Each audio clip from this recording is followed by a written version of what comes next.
Hey guys, what's up? Welcome back here to today's edition of Intuitive Angling. And man, I hope you guys are doing well and really appreciate you sharing some of your day with me and watching the videos. Today we're going to be talking about the NPFL and the two recent wins that we've seen on the NPFL for the season. Greg Hackney and Jason Christie won the tournaments using real traditional bass fishing skills without any use of forward-facing sonar spotlighting technology. So we're going to get into that in today's video and give you guys some commentary, and look forward to get you guys feedback on that as well. Also guys, for get started, quick invitation: if you like intuitive angling and you like the content, I'd like to invite you to hit that subscribe button. Man, we're working really hard to hit that 150,000 subscriber mark. We're almost there. That'd be much appreciated. And also guys, real quick, take advantage, if you want to, of some good tackle buys. Tackle Warehouse has got 35% off on a bunch of their tackle right now. I'll put my Tackle Warehouse link in the description of this video if you want to use that link and help the channel out and get you some good tackle buys there. So really appreciate that.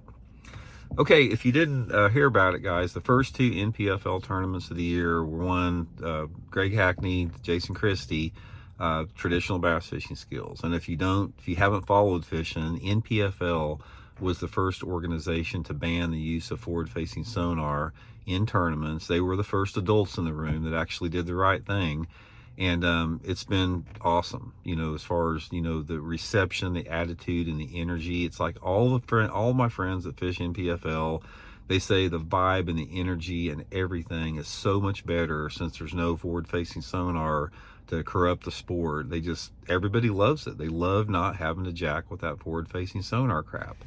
So I want to talk a little bit about the art form of fishing required when you're not using this type of technology. Because at the first tournament of the year, Jason Christie won it old school bass fishing, throwing a spinnerbait around cypress trees, big old spinnerbait on cypress trees. And there's nothing more traditional and real and authentic about bass fishing than throwing a spinnerbait on a piece of wood. That is what bass fishing is about.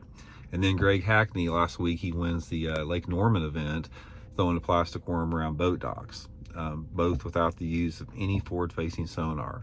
Now, here's the thing about it, guys. When you catch your fish by fishing to find the fish, you are utilizing every talent and skill and instinct that you have as an angler to try to figure out a pattern and develop a pattern. It is an art form. Make no mistake about it, guys. It is 100 times more difficult to figure out how to catch a bass on a spinnerbait around a cypress tree than it is looking at that stupid video game box and seeing a fish and your head's glued to the screen. Oh, there's a fish over there. Let me cast to it. Okay, I cast my lure out. I can see my lure falling down. Oh, the fish has got it. I better set the hook because I just watched the fish eat my bait on my video game screen. How cute is that? It's like, that's not fishing. There's zero talent involved with it whatsoever. But if you're throwing a spinnerbait on a cypress tree, look at all the variables you have to have. You have to understand all the nuances. You have to understand the water clarity, the light intensity, the shade aspect of it, the water temperature, and you have to build and design your spinnerbait, the profile, the size of the blade, the color of the skirt, everything to generate that strike based upon the conditions. And you have to figure out the mood and the personality of the fish in order to generate and use the correct retrieve about it. You have to use the right casting angle. You have to use the right, boat positioning. All of these elements have to come together before you can actually trigger and generate a strike from a bass that you do not know is there. You're fishing to find this fish, and that is the true art form of bass fishing. Forward-facing sonar has taken the skill and art form away from bass fishing completely. And in my opinion, and I think that a ton of people agree with me on this, is there should be an asterisk, again, next to any tournament win where forward-facing sonar is used. I don't care if it's a club tournament, a local buddy tournament, a Toyota Series, a Bass Open, the Bassmaster Classic, the Red Crest, I don't care what it is. There should be an asterisk if the angler won that tournament with the help of forward-facing sonar, because it's no different than when Roger Maris beat Babe Ruth's home run record in 1961. There's an asterisk next to Roger Maris's name saying that was done on a 162 game schedule and not a 154 game schedule like Babe Ruth had, to quantify how that record was broken. It's no different in fishing. somebody wins a tournament with forward-facing sonar, there should be an asterisk next to the name. This win was aided by the use of artificial forward-facing sonar technology. That's only fair. But this whole thing about the NPFL, guys, this is a much needed reset that we had, because our sport was and is being corrupted by forward-facing sonar. It's taking every aspect of tradition and skill and aesthetics and just every type of piece of knowledge that somebody has to develop over decades of honing their craft to utilize it to catch fish. Without that technology, we need that, because bass fishing, it still is, I mean, it's headed down the freaking toilet with this technology, but at least we're making inroads in the right direction. And when you see the support that the NPFL has through, you see it on social media, you see everybody, just saying this was the greatest thing ever. We love this new format. Thank you, NPFL.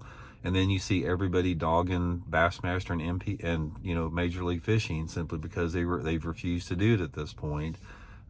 It's a really good thing for the sport. So, like I said, you're going to see it this year. I mean, all the NPFL tournaments, it's going to be the same thing. I think it's going to reflect very positively on this entire movement that's really accelerating at a rapid pace to get forward-facing sonar removed from tournament competition. I think it's going to play a big part in that. So my advice, guys, support NPFL, support that decision they made to do the right thing and get rid of the forward-facing sonar units. Stay on Bassmaster and MLF to do the right thing, and follow the lead that the NPFL has. And eventually we'll get this all put behind us. I'm confident within the next relatively short period of time, over the next few years, there's going to be this growing outrage is going to reach the breaking point where they can't deny it. They're going to say, it's like they're going to sit back and they're going to say, okay, we're getting tons of money from the electronic companies to keep this stuff legal, but we're just shooting ourselves in the foot by doing it. It's not worth it. Okay, we're going to get rid of this forward-facing sonar. We're going to get the sport back to where it was, and then everything is going to reset itself, and everything, the world will be right again. So anyway, just wanted to let you guys know that. Let me know what y'all think about it, and we'll check in later.